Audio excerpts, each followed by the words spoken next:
But let's go straight to Casemiro and his second yellow card, because that seemed, from the perspective of someone wildly biased in myself, not necessarily a hugely consistent with yellow cards, because he's definitely holding, but it's not a lot more than that. Yeah, if you, I've analysed this a few times, and I think probably what doesn't help Casemiro is his starting position at the foul. And I think if Casemiro was on the opposite side and on the defending side of it, I think there wouldn't be an issue. I think it's just a normal foul.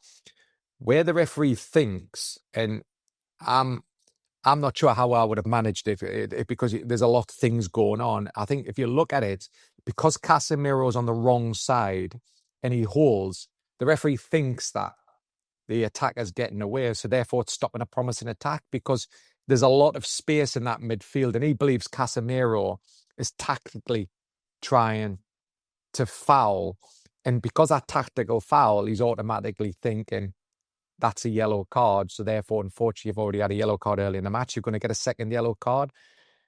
What's furious, I think, a lot of people is there's no consistency.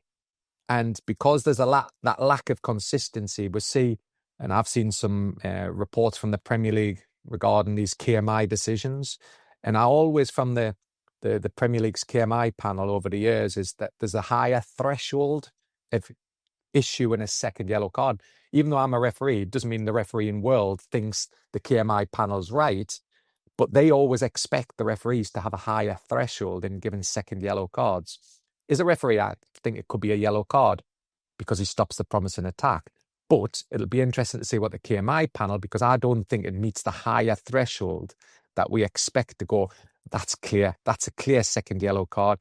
Therefore, he deserves to be sent off. I think this could have been managed. But one thing I will put across, if he does manage it, then the other half will say he's a weak referee. He should have sent him off, and unfortunately, he spoiled the game. And I hate this stuff. I hate this bit of refereeing where you can't win. You're damned if you do, and you're damned if you don't. And I would prefer that all games are managed, like I used to manage football.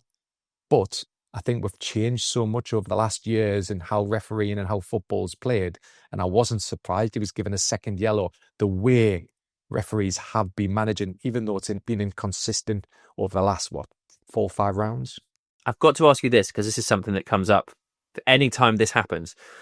Where Robert Sanchez was sent off after 3 minutes, is there times as a referee that you think, I've got an opportunity to make it equal? Because people will always say that, and people will point to this one. I'm not saying that's necessarily my view, but I'm saying, well, people will point to it and go, I don't think that's a yellow card, but I think the referee's seen an opportunity to make things even again and make it look like he's been really fair.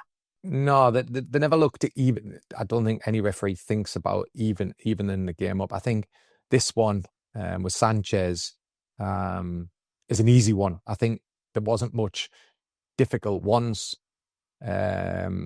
Once the forward of Manchester United's away, you take Sanchez out, and that's what referees do. They take a photo because you think 1 second later, when this foul happens, 1 second later, it looks like there's covering defenders. But actually, when you still the foul, Sanchez, and Mbeumo is clearly an on goal. All he's got to do is roll the ball into an empty net, especially with the goalkeeper even out as well. So this was an easy one for the referee, and I don't think any referee would be thinking, you know what, because I've given a Chelsea red card, therefore I've got to give Manchester United a red card. I'm not comfortable with that, and I don't think any referee thinks that. I think, like I said, Casemiro gives the referee a decision to make, and that's Casemiro, an experienced professional who knows the Premier League well enough. And he's played in, I've refereed him. I was lucky to referee him in the Under-20 World Cup in Colombia in 2011. I've refereed him for Real Madrid. I know the player. He's a nice player. He's a nice guy. But he knows that if you give a referee a chance, he's gonna take that chance, and it can be easily a second yellow card. And he's given that chance. If he didn't give him that chance, the referee wouldn't have said, you know what, I'm giving the foul and I'm going to even it up by giving a red card or a second yellow. I think Casemiro gave him the opportunity and the referee took it.